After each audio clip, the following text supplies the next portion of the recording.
Hi guys, कैसे हैं आप लोग।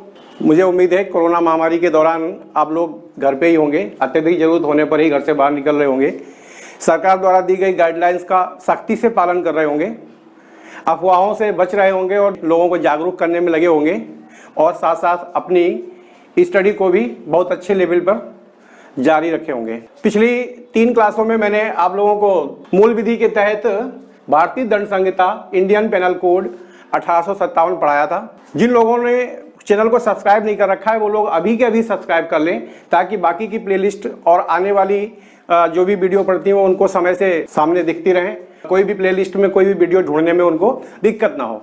ठीक है, और अधिक से अधिक लोगों को शेयर करें, कमेंट करें, लाइक करें, आप ही का चैनल है। तो हम आज शुरू करते हैं मूल विधि के तहत महामारी रोग अधिनियम 1897, द एपिडेमिक डिसीज एक्ट 1897। अच्छा, बात आती है कि इसकी जरूरत क्यों पड़ी। तो 1897 के आसपास हमारे देश में जबरदस्त महामारी फैली हुई थी।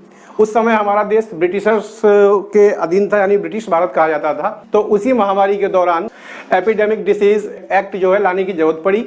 वैसे तो यह है कि एक्ट ये फायदेमंद था, लेकिन इसका दुरुपयोग अंग्रेजों ने जरूर किया, बहुत ज्यादा दुरुपयोग किया। इस एपिडेमिक एक्ट की वजह से वो लोग किसी के भी घर में घुस जाते थे, किसी को भी उठा लाते थे, किसी के भी चेकिंग के बहाने पीड़ित कर सकते थे। खास बात मैं बता दूं, एग्जाम में हिस्ट्री में भी पूछा जाता है, बाल गंगाधर तिलक को जो सजा दी गई थी वो एपिडेमिक डिसीज एक्ट के तहत ही दी गई थी। तो उन लोगों ने इस एक्ट का दुरुपयोग बहुत किया था। ठीक है, कहां पर लागू हुआ था सबसे पहले, तो ये बंबई में लागू हुआ था। उसके बाद में समय समय पर इसकी जरूरत पड़ती रही और हम लोगों ने इसका प्रयोग किया। जैसे कि 2009 में इसका प्रयोग किया गया था जब हमारे देश में स्वाइन फ्लू बहुत अधिक मात्रा में फैला हुआ था। उसके बाद चंडीगढ़ में डेंगू और मलेरिया की वजह से 2015 में भारतीय रोग अधिनियम की जरूरत पड़ी और उसके बाद में 2018 में जरूरत पड़ी थी जब गुजरात में महामारी फैली हुई थी, तब इसकी जरूरत पड़ी। लेकिन खास बात यह रही कि अगर क्वेश्चन आपसे पूछा जाता है कि संपूर्ण भारत में महामारी रोग अधिनियम कब लागू किया गया, तो यह 2020 है। कोविड-19 के दौरान 2020 में संपूर्ण भारत में महामारी अधिनियम लागू किया गया। इससे संबंधित मात्र 4 धाराएं हैं, उनको मैं आपको बताऊंगा, डीपली बताने की कोशिश करूंगा। लेकिन सबसे ज्यादा इंपॉर्टेंट यह है कि उसी दौरान 2020 में कुछ अमेंडमेंट हुए थे। 22 अप्रैल को वो अमेंडमेंट लागू हुआ था। तो जो अमेंडमेंट हुए थे वो ज्यादा इंपॉर्टेंट है, उनकी भी इस वीडियो में हम चर्चा करेंगे। तो स्टे ट्यून्ड, वीडियो को स्किप मत करिएगा और लगातार बने रहिएगा। तो हम शुरू करते हैं। महामारी रोग अधिनियम 1897 जो लागू हुआ था वो लागू हुआ था आपका 4 फरवरी 1897 में लागू हुआ था। कहां पर पहले लागू हुआ था, तो ये सबसे पहले बंबई में लागू हुआ था। तो इसमें मुख्य रूप से 4 धाराएं हैं। तो जो पहली धारा है धारा 1, धारा 1 में क्या है, महामारी अधिनियम यानी कि महामारी रोग अधिनियम 1897 ये नाम दिया हुआ है और अधिनियम का विस्तार दिया हुआ है। तो धारा 1 में महामारी रोग अधिनियम का नाम के बारे में दिया है कि इसका नाम क्या है। तो महामारी रोग अधिनियम 1897 इसका नाम है, द एपिडेमिक डिसीज एक्ट 1897 इसका नाम है और इसका जो क्षेत्र दिया हुआ है, विस्तार दिया हुआ है, आज की डेट में इसका विस्तार संपूर्ण भारत में है। 31 अक्टूबर 2019 के बाद जब से हमारे जम्मू कश्मीर से धारा 370 हटाई गई, तब से कोई भी चीज अगर हम पूछते हैं तो संपूर्ण भारत में लागू मानी जाएगी। तो इसमें ज्यादा कुछ नहीं है। उसके बाद में बात करते हैं धारा 2 की। धारा 2 में है राज्यों को शक्ति प्रदान करना।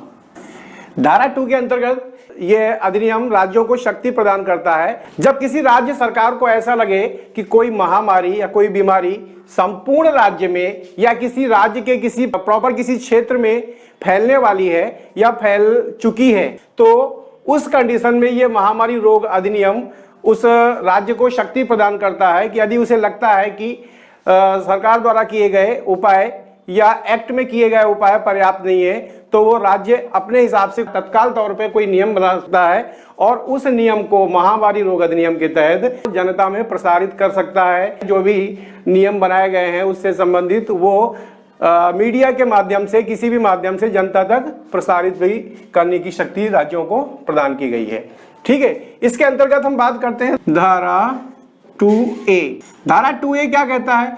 जिस तरीके से राज्यों को शक्ति प्रदान करता है यह अधिनियम, उसी तरीके से धारा 2A में केंद्र को शक्ति प्रदान करता है। केंद्र को शक्ति प्रदान करता है। केंद्र को कैसे शक्ति प्रदान करता है? जैसे मान लीजिए केंद्र सरकार को लगता है कि कोई महामारी पूरे के पूरे देश में अथवा किसी राज्य विशेष में फैल गई है अथवा फैलने की संभावना है। अगर केंद्र सरकार को लगता है कि जो भी नियम कानून बनाए गए हैं वो पर्याप्त मात्रा में नहीं है, समझ में आ रहा है ना, वो पर्याप्त मात्रा में नहीं है, तो उस कंडीशन में यह अधिनियम केंद्र सरकार को शक्ति देता है कि वो अपने हिसाब से नियम कानून उस समय बनाए और उनको लागू करे और उन नियम कानूनों को जनता में प्रसारित और प्रचारित करे। ठीक है ना। में सब धारा दी हुई है। धारा 2B, धारा 2B इस महामारी रोग अधिनियम के तहत यह राज्य सरकार को यह अधिकार देता है कि वह महामारी के दौरान किसी भी यातायात माध्यम यानी कि रेलवे, एयरपोर्ट और आपका शिपयार्ड, ठीक है ना, अर्थात जल थल और वायु, यानी कि किसी भी यातायात का माध्यम को रोक सकता है और उसको निरीक्षित कर सकता है तथा यात्रियों को संदेह के आधार पर उनका किसी भी अस्पताल या केंद्र में जांच करवा सकता है। ठीक है ना। यह महामारी रोग अधिनियम राज्य सरकार को यह अधिकार देता है कि वह इस महामारी के दौरान किसी भी यातायात का माध्यम, चाहे वो रेलवे स्टेशन हो, चाहे वो बंदरगाह हो और चाहे वो एयरपोर्ट हो, किसी भी यातायात के माध्यम को वहां के स्टेशनों को चेक कर सकता है, सैनिटाइज कर सकता है, उसको जरूरत पड़ने पर बंद भी कर सकता है। राज्य को यह अथॉरिटी दी गई है। ठीक है ना। संदेह के आधार पर वहां से आने वाले यात्रियों को संदेह के आधार पर उनको जांच के लिए पकड़ा भी जा सकता है, यानी जांच के लिए उनको वहां से उठाया भी जा सकता है। उस कंडीशन में कोई व्यक्ति मना नहीं कर सकता। अगर मना कर रहा है तो उसको इस महामारी अधिनियम के तहत जबरदस्ती भी लेकर जाया जा सकता है। यहां तक क्लियर हो गया ना? हाँ बेटा, यहां तक क्लियर? नींद आ रही है क्या? फिर समझ में नहीं आ रहा है? मुझे ऐसा लग रहा है कि मैं पढ़ा कम अच्छा पा रहा हूं, इसलिए आप लोगों को नींद आ रही है। चलिए, धारा 2 के अंतर्गत राज्यों को शक्ति देता है। क्या शक्ति देता है? मैंने आपको बता दिया। इसमें 2A केंद्र को शक्ति देता है। किस तरह की शक्ति आपको बता दिया। 2B राज्य सरकार को यह अधिकार देता है कि वह महामारी के दौरान किसी भी यातायात माध्यम, रेलवे, बंदरगाह और एयरपोर्ट किसी को भी चेक कर सकता है, निरीक्षित कर सकता है, यात्रियों को संदेह के आधार पर वहां पर जो है उनको उठा सकता है और उनको उनकी जांच करवा सकता है। ठीक है ना। और रोक भी लगा सकता है। ठीक है ना। उसके बाद में आती है धारा 3। धारा 3 में महामारी रोग अधिनियम के तहत जो भी टर्म्स एंड कंडीशन या जो भी नियम कानून बनाए गए हैं उनका उल्लंघन करने पर दंड का विधान। मोस्टली जिसमें दंड विधान आता है वो ये है आईपीसी की धारा, इंडियन पेनल कोड आईपीसी की धारा 188 के तहत दंडित करने की व्यवस्था है। अब देखिए, इसको थोड़ा सा डिटेल से बता देते हैं। धारा 188 क्या है? इसको 2 पार्ट में बांट सकते हैं, यानी कि आईपीसी की जो धारा है 188 को हम 2 भागों में बांटते हैं। तो क्या है इसमें? देखिए, इसमें 2 भाग है। पहले भाग में क्या है? विधि द्वारा नियोजित किसी व्यक्ति को बाधा पहुंचाना, क्षोभ कारित करना, क्षति पहुंचाना। 188 के तहत यदि किसी व्यक्ति, कोई भी विधि द्वारा नियोजित कोई व्यक्ति है, विधि द्वारा नियोजित का मतलब भारतीय कानून के नियम कानून के द्वारा कोई नियोजित यानी अपॉइंटेड किया हुआ व्यक्ति है, यदि उसको कोई व्यक्ति बाधा पहुंचा रहा है उसके कार्य में, महामारी के तहत वो जो कर्मचारी होते हैं, जैसे आपका पैरामेडिकल स्टाफ हो गया, डॉक्टर्स नर्सेज वगैरह हो गए, उनको अगर कोई बाधा पहुंचाता है या क्षोभ कारित करता है, गुस्सा दिखाता है या गुस्सा लाने की कंडीशन करता है या उनको क्षति पहुंचाता है, तो उस कंडीशन में आईपीसी की धारा 188 के तहत 1 माह का कारावास या 200 रुपए या दोनों। इसी में दूसरा भाग है, दूसरा भाग ये कहता है कि यदि कोई ऐसी अवज्ञा जो मानव जीवन को संकट में डाले, उस कंडीशन में है आपका 6 माह का कारावास या 1000 रुपया जुर्माना या दोनों। ठीक है, तो इसी के दूसरे पार्ट में दिया गया है ऐसी कोई अवज्ञा जो कि किसी के जीवन को संकट में डाल सकती है। जैसे मान लीजिए आज की डेट में सरकार ने आदेश दे दिया कि कोई भी व्यक्ति बिना मास्क के बाहर नहीं निकलेगा, ये एक आज्ञा हो गई, आदेश हो गया। अब इस आदेश को ना पालन करते हुए आप क्या करें कि बगैर मास्क के बाहर निकल जाएं, तो उस कंडीशन में आपका जीवन संकट में पड़ सकता है। प्लस यदि आप संक्रमित हैं तो आप दूसरे के जीवन को भी संकट में डाल सकते हैं। उस कंडीशन में 6 माह का कारावास या फिर 1000 रुपए का जुर्माना अथवा दोनों चीजें एज ए पेनाल्टी आपके ऊपर इम्पोज की जा सकती हैं। ठीक है, यह था आपका धारा 3। अब बात करते हैं धारा 4 के बारे में। महामारी के बचाव में लगे कर्मचारियों को लीगल प्रोटेक्शन। धारा 4 के तहत वो कर्मचारी जो महामारी के बचाव में लगे हुए उनको धारा 4 के तहत लीगल प्रोटेक्शन दिया जाता है। ठीक है, ये रहे चारों धाराएं। अब हम बात करेंगे अमेंडमेंट की। अमेंडमेंट क्या हुआ था, अत्यंत महत्वपूर्ण है, तो हम अमेंडमेंट की बात करते हैं। उससे पहले हम बात करेंगे अमेंडमेंट हुआ कैसे था। मैं सोचता हूं इतनी जगह में बता दूंगा इसको मैं। अब देखिए इसमें अमेंडमेंट की जरूरत क्या पड़ी, आप भी जानते हैं आज की डेट में, मतलब अगर कोई व्यक्ति है जिसके जीवन संकट में, मतलब किसी व्यक्ति के अवज्ञा करने से जीवन संकट में पड़ जाता है, तो मात्र 6 माह की कारावास या 1000 रुपये जुर्माना। इसके ऊपर आपने देखा सिर्फ 1 माह का कारावास या 200 रुपये जुर्माना। It's was not enough according to the epidemic condition of कोविड-19। कोविड-19 के अकॉर्डिंग ये इनफ नहीं था, तो 2020 में इस महामारी रोग अधिनियम में संशोधन किया गया। हमारे संविधान में धारा 123 1, 2, 3 ध्यान रखिएगा, धारा 1, 2, 3 याद रखिएगा। 1, 2, 3 देश का सबसे प्रथम नागरिक कौन है, राष्ट्रपति।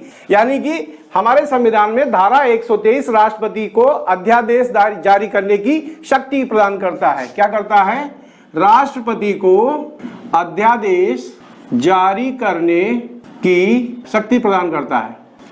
आपने देखा होगा 2020 में जिस समय ये कोरोना महामारी हुई थी, तो कुछ समुदाय के लोग, कुछ धार्मिक कट्टरपंथ के लोग जो है मानते ही नहीं थे कि कोरोना महामारी भी कोई चीज है।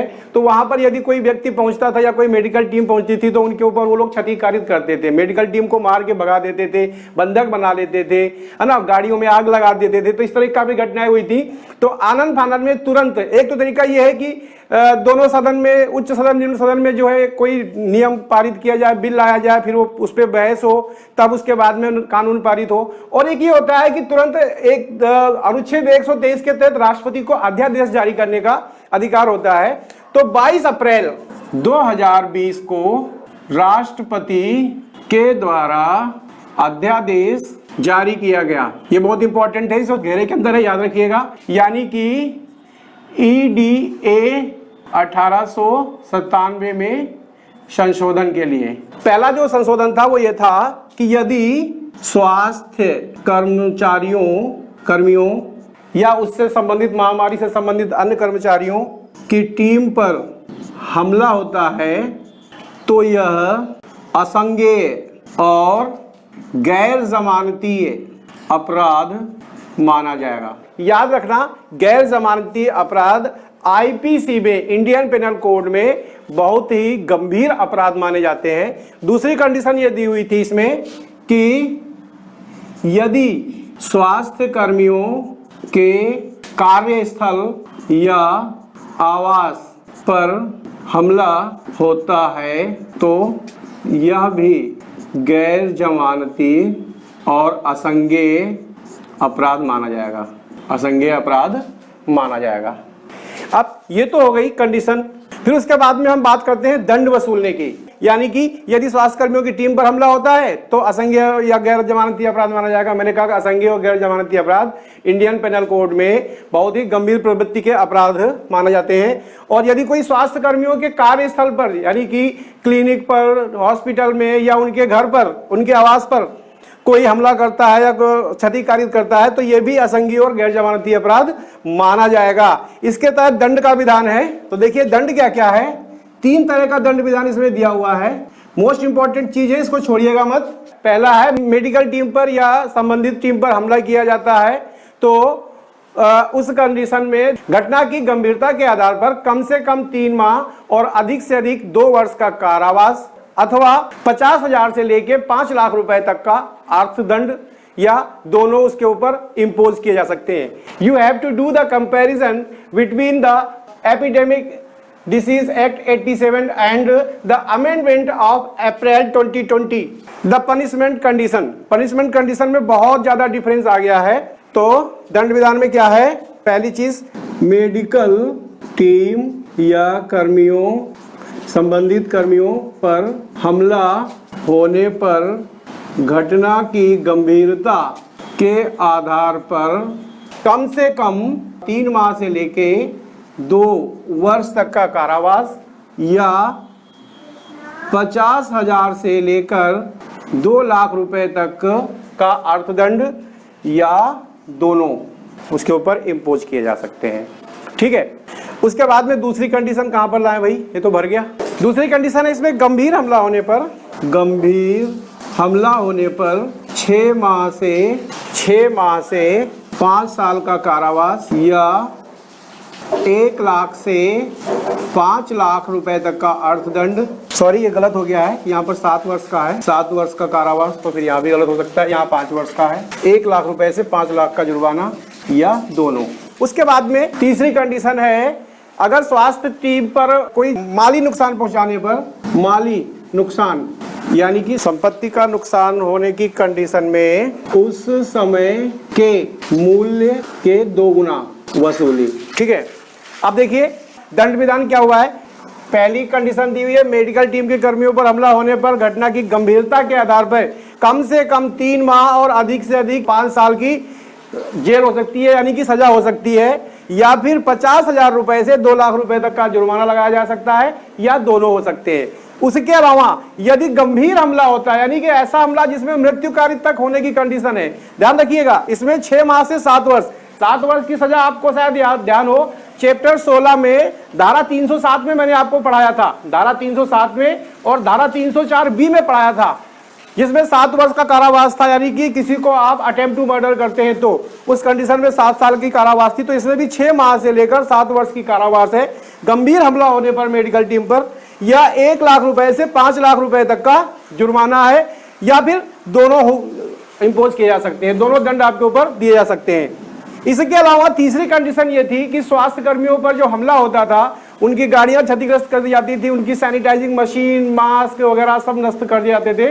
तो उस कंडीशन में अगर कोई उस स्वास्थ्य टीम पर हमला करता है और वहां पर माली नुकसान होता है, माली नुकसान होने पर या वहां का जो आर्थिक नुकसान होता है सरकार का, तो उस समय के मूल्य के अनुसार जो भी उस समय का उस वस्तु का जो मूल्य होगा उसका 2 गुना अभियुक्त कैंडिडेट से वसूला जाएगा। ये 3 तरीके के इसमें अमेंडमेंट किए गए थे। एक और बढ़िया अमेंडमेंट किया गया था, इसको मैं कहां लिखूं, चलिए इतनी सी जगह है यहां लिख देता हूं।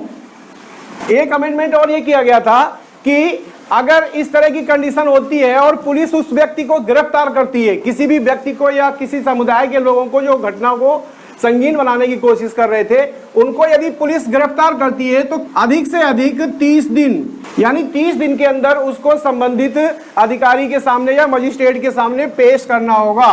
30 दिन में अदालत में पेशी अनिवार्य है, अधिक से अधिक 30 दिन में। उसके बाद में और भी यहाँ पर अमेंडमेंट किया गया है। आपने देखा होगा हमारे यहाँ की जो अदालतें हैं 9 दिन चले, 2.5 कोस वाली कंडीशन है। अगर कोई FIR हो जाती है या किसी पे केस चलता है तो पता चली कि 20 लोग गवाही हैं तो इतने लंबा केस चलता है कि उसमें से 70% गवाही तो अपनी उम्र को जी लेने के बाद में मर जाते हैं और मुकदमा ही फाइनल नहीं होता। तो इस कंडीशन में यहाँ पर वो कंडीशन ना लागू हो, इसलिए एक न्यायालय के लिए भी लिमिटेशन दी हुई है कि कोई भी न्यायालय जिस न्यायालय में भी इससे संबंधित ये केस जाता है तो वहां पर उसको भी लिमिटेशन दी गई है कि अधिकतम 1 वर्ष के अंदर केस फाइनल करना होगा। अधिकतम 1 वर्ष के अंदर केस फाइनल करना होगा। ठीक है ना, ये कंडीशन आपने देख ली है। तो एक बार फिर से सरसरी निगाह से हम रिवीजन कर लेते हैं ताकि दिमाग में बैठ जाए। बहुत इजी है, एकदम कूल होके देखिए। फिर से हम रिवीजन करते हैं। महामारी रोग अधिनियम 1897 कब लागू हुआ था? 4 फरवरी 1897 में सबसे पहले बंबई में लागू हुआ। उसके बाद में पूरी तरीके से पूरे भारत में 2020 में लागू हुआ। 4 धाराएं हैं। पहली धारा में अधिनियम से संबंधित नाम और उसका विस्तार दिया हुआ है। दूसरी धारा में राज्यों को शक्ति प्रदान करता है कि यदि दिए गए नियम और कानून पर्याप्त नहीं है तो राज्य अपनी तरफ से भी कोई कानून बना के उसको जो जनता में प्रसारित कर सकता है। और उसके बाद में सब धारा दी हुई है। 2A में केंद्र सरकार को ठीक इसी तरीके से शक्ति प्रदान करता है। चौथी में 2B में राज्य सरकार को जो है यह शक्ति प्रदान करता है, यह अधिकार देता है कि राज्य सरकार महामारी के दौरान किसी भी रेलवे स्टेशन, बंदरगाह अथवा एयरपोर्ट कहीं पर भी जाकर तलाशी कर सकता है, उनको बंद करवा सकता है, विदेशी सेवाएं रद्द करवा सकता है ना। और संबंधित व्यक्ति अगर उसके शंका के घेरे में आता है तो उसको उसकी जांच करवा सकता है। ठीक है। उसके बाद धारा 3 में उल्लंघन का प्रावधान है, ये मोस्ट इंपॉर्टेंट है। इसमें आईपीसी की धारा 188 के तहत दंडित किया जाता है। 188 की 2 कंडीशन है।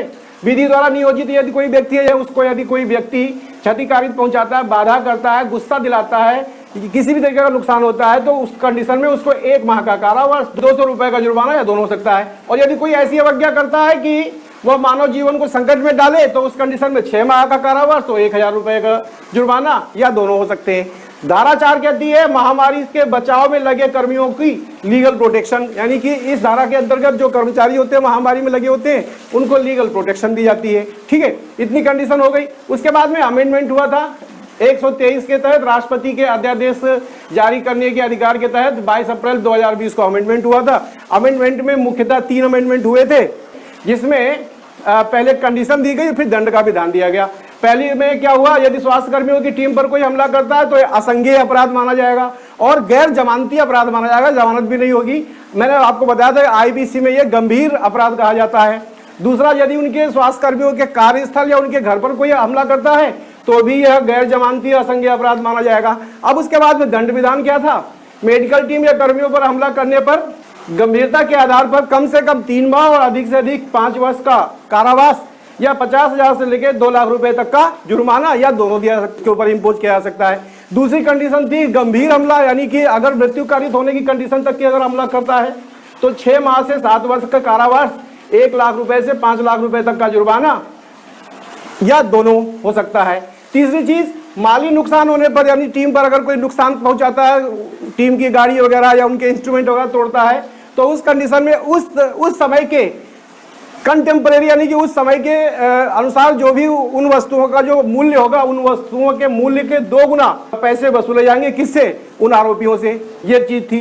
तीसरा जो सबसे बढ़िया अमेंडमेंट था वो था न्यायालय और पुलिस कर्मियों के लिए कि मान लीजिए पुलिस डिपार्टमेंट लोगों को महामारी अधिनियम के तहत गिरफ्तार करते हैं तो उनको अधिक से अधिक 30 दिन के अंदर उनको अदालत में उनकी पेशी करवानी पड़ेगी। अदालत को भी 9 दिन चले, हाई कोर्ट नहीं चलना होगा। अदालत को भी सख्त हिदायत इसमें दी गई है कि अधिकतम 1 वर्ष के अंदर केस को फाइनल करना होगा। तो ये था आपका महामारी रोग अधिनियम 1897, द एपिडेमिक डिसीज एक्ट 1897, जो आप लोगों के सामने था। आशा करते हैं कि ये पूरा का पूरा समझ में आ गया होगा। अगर समझ में आ गया हो तो संबंधित लोगों को भी शेयर करें, लाइक करें, कमेंट करें, सब्सक्राइब जरूर कर लें। और कंप्लीट क्लास देखने के लिए बहुत बहुत धन्यवाद। आपका दिन शुभ हो।